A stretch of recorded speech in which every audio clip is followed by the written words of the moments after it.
Diberi satu kewajiban, yaitu sholat 5 waktu. Lalu kemudian baginda Nabi mengatakan, as-sholatu mi'rajul mu'min. Sholat itu mi'rajnya orang-orang yang beriman. Nah, bagaimana supaya kita bisa mi'raj? Tak banyak yang ingat kepada Allah. Agar kalbu kita bangun. Apa yang kita kejar di dunia ini semuanya sia-sia. Tentang bagaimana manusia harus menerima takdir. Karena baginda Nabi lah yang sudah wusul, sudah sampai kepada Allah dalam proses Isra Mi'raj. Kita belum, kita ngikut, pengen sampai.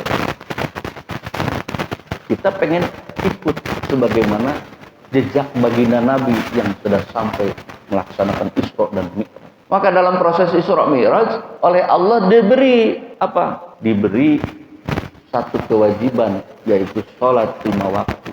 Lalu kemudian baginda Nabi mengatakan, as-sholatu mi'rajul mu'min. Sholat itu mi'rajnya orang-orang yang beriman.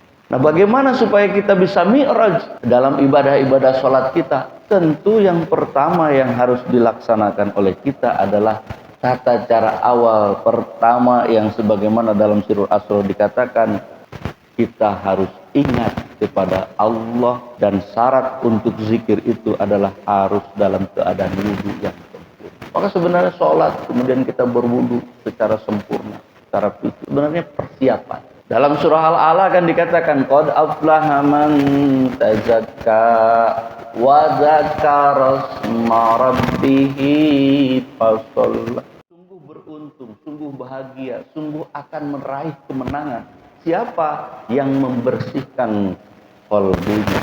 Bersihkan dulu, berwudu fisiknya. Ada kotoran-kotoran dibersihkan. Kotoran zahir kita bersihkan, kotoran batin kita bersihkan, Pak. Karena kotoran zahir itu najis secara zahir, maka kotoran batin adalah najis secara maknawi.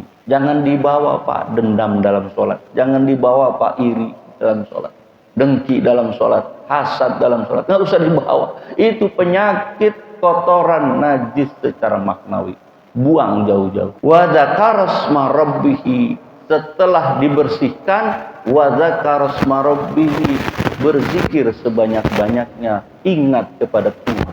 Maka dalam surah Jumu'ah kan dipanggil, ya ayyuhalladzina amanu idza nudiya lis-shalah min yaumil jumu'ah fas'au ila zikrillah wa darul bai'. Bersegera engkau ketika sudah ada panggilan itu, fas'au ila zikrillah, bersegeralah ingat kepada Allah, wa darul bai', tinggalkan jual beli, tinggalkan yang lain, ingat saja kepada Allah ketika sudah datang panggilan dari Allah.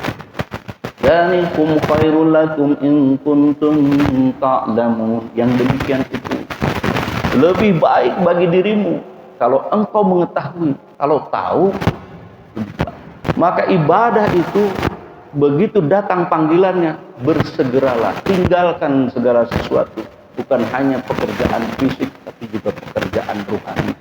Kalau lagi ngelamun, lagi ingat ini dan itu, segera ingat kepada Allah. Jadi itu yang disebut dengan wudhu yang sempurna, sikap sempurna. Kalau kita baris itu, wah, itu baris. Ketika ada panggilan untuk segera melaksanakan upacara, kan langsung kita tinggalkan, kita berbaris dengan rapi. Itu di dunia berhadapan dengan upacara. Apalagi kita sedang berhadapan dengan Allah yang menciptakan kita. Apa enggak sebenarnya harusnya punya persiapan yang lebih? Kalau sudah sempurna, sudah ingatan datang, wa dzakara isma rabbih, ingatan kepada Allah kuat, maka pas sholat, maka dirikanlah sholat. Nah, disitulah munajat yang sempurna, karena sudah dibersihkan, diisi dengan ingatan kepada Allah, baru sholatnya akan berjumpa dengan yang namanya khusyuk. Kalau sudah seperti itu. Bapak Ibu yang dirahmati Allah, baginda Nabi berjumpa dengan Nabi Adam di langit pertama, jumpa dengan Nabi Isa alaihissalam dengan Yahya di langit kedua, jumpa dengan Nabi Yusuf di langit ketiga, jumpa dengan Nabi Idris di langit keempat, jumpa dengan Nabi Harun di langit kelima, jumpa dengan Nabi Musa di langit keenam, jumpa dengan Nabi Ibrahim di langit ketujuh. Apa ini maknanya semua? Kita memiliki makna tentang Isra Mi'raj itu harus kita maknai dengan baik. Kenapa langit pertama berjumpa dengan Nabi Adam alaihissalam? Di hadis yang lain, Nabi Adam alaihissalam ketika dijumpai oleh baginda Nabi, tatkala dia menengok ke sebelah kanan, dia tersenyum. Karena di sebelah kanan umatnya, anak cucunya, wajahnya bercahaya, bergembira, tertawa, tersenyum dalam penantian di alam barzakh. Tapi tatkala beliau melihat ke samping kiri, beliau menangis. Disebabkan karena di sebelah kiri wajah-wajahnya muram, hitam, legam, bersedih, menangis, menjerit. Kita kalau sudah pindah dari alam dunia ke alam barzakh, di alam kubur, maka akan ada dua keadaan. Mereka yang mendapatkan pahala di sisi Allah berupa surga, belum masuk ke surga, tapi taman-taman surga sudah bisa diraih. Mereka yang melakukan kemaksiatan, melakukan dosa, belum memohon ampun kepada Allah dan kepada sesama, maka dia akan tinggal, belum masuk ke dalam neraka, tapi sudah dikasih lubang neraka sedikit. Jadi hawa panasnya memenuhi kuburan. Kita tidak mati sebenarnya, pindah alam dan pindah keadaan. Nah, oleh karena itu Rasulullah bersabda, wa kama qala Rasulullah sallallahu alaihi wasallam, al-anbiya wal auliya yusalluna fi kuburihim kama yusalluna fi buyutihim. Para nabi dan wali menjalankan sholat di kuburan mereka sebagaimana mereka sholat di rumah mereka. Jadi para nabi dan para wali menjalankan sholat di dalam kubur mereka sebagaimana mereka sholat di rumah. Artinya, yakni yunazawna rabbahum abadan walaysa ma'nahu dhahirul salah minal qiyami wa ruku' was sujud wal qu'ud bal mujarradu munajah min kibalil abdi. Artinya setelah meninggal pun mereka tetap bermunajat kepada Allah.